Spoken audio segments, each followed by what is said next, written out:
ለፋሲካ አልመጣም ቅር እንዳይልሽማ ጥሩ አይደለም አሉ መንገዱን ስሰማ እመጣለሁ ብዬ ደግሞ በጉዞዬ በኔ ክፉ ደርሶ ከምንትቃጠይ ግድየለሽምማ ካሉት ልጆችሽ ጋር አመት ባሉን ዋይ አንጀቴ ባንቺ ላይ ጨክኖ እንዳይመስልሽ ተመስገን በይ እንጂ ብኖር አይደል እንደ የምደውልልሽ በጉዞ ላይ ሳለ ለእናቱ ደውሎ እዚህ ደርሻለሁ መጥቻለሁ ብሎ እናቱ ጋር ሳይደርስ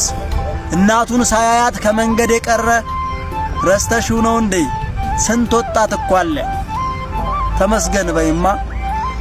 ተመስገን በይ እንጂ እማ መልካም በዓል ላንቺም ይሁንልሽ ብኖር አይደል እንደ የምደውልልሽ መልካም በዓልማ